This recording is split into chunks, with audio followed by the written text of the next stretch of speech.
Radiation monitors in Sweden and Finland this morning are showing unusually high readings, in places 3 times normal levels. At the moment, the source of those emissions is a mystery, but speculation has arisen of a nuclear power plant accident inside the Soviet Union.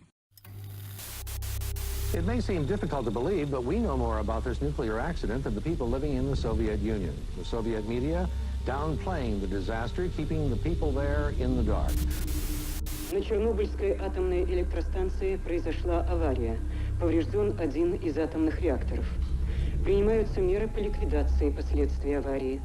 Пострадавшим оказывается помощь. Создана правительственная комиссия. Moscow television claimed the Western media are spreading rumors. Buonasera. Le conseguenze del disastro nella centrale nucleare di Chernobyl in Unione Sovietica concentrano quasi totalmente l'attenzione di tutto il mondo. Le autorità di Mosca confermano che, al contrario da quanto detto da più parti, l'incidente ha fatto solo 2 morti, mentre quasi 200 sono le persone ricoverate in ospedale.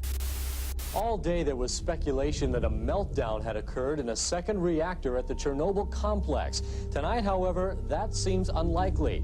There are conflicting reports coming out of the Soviet Union. We do know that a zone of deadly radiation is being released from the damaged plant, and the accident is far from over. Good evening. A senior government minister admitted to the Commons today that after Chernobyl, it was no good scientists and politicians simply asserting that everything is all right with nuclear power. Выше! Держи это место! Держи! Держи! Где дым идет? Где дым?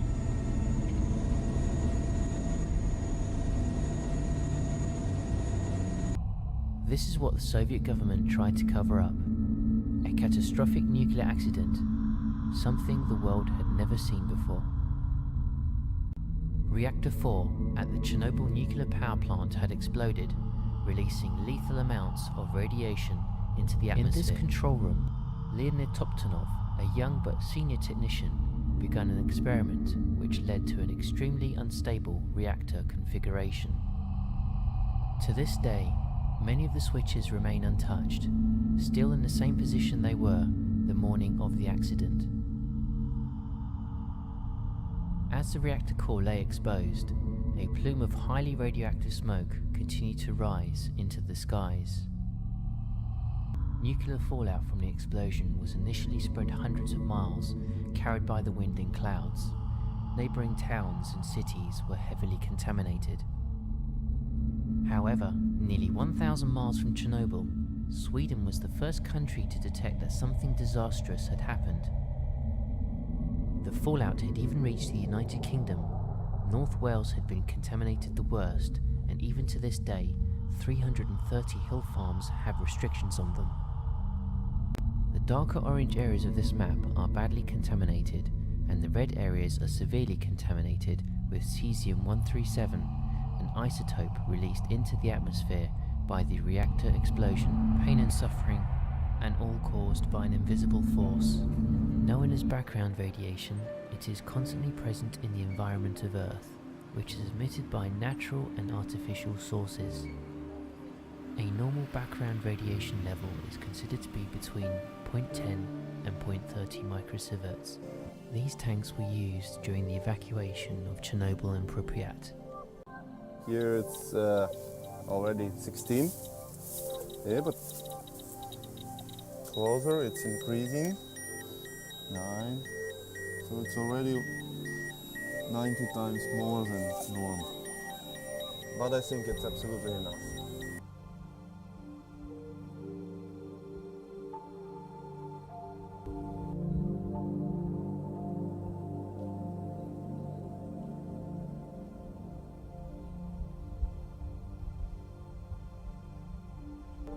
Those guys, they were heroes.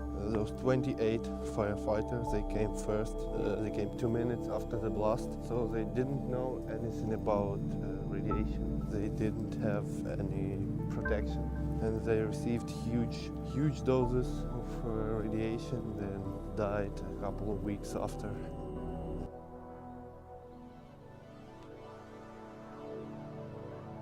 Hotspot is here, 150.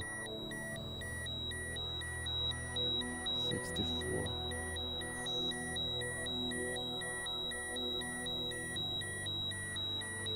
200.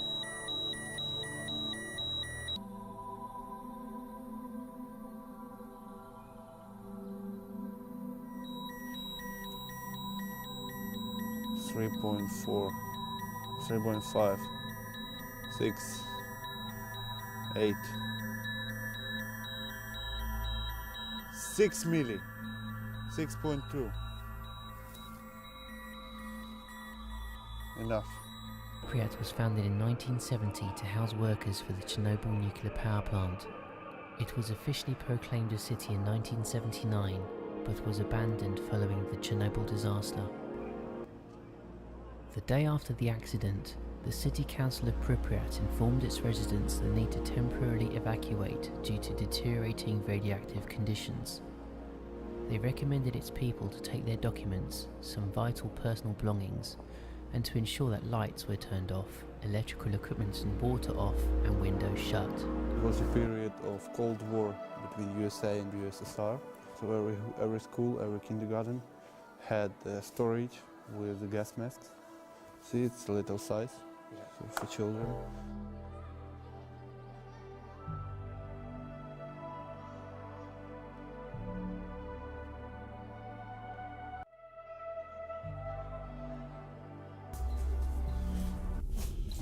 Just nothing, 0.6. This is the hospital basement where clothing of the 28 firemen was discarded. This is it. This is the shoe of the firefighter. 300, 420, 540.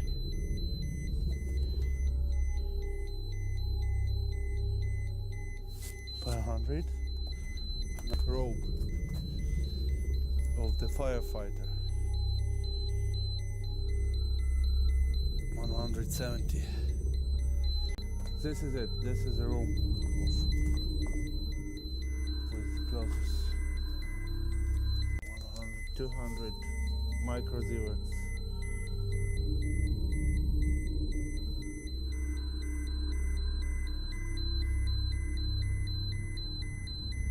400. 450.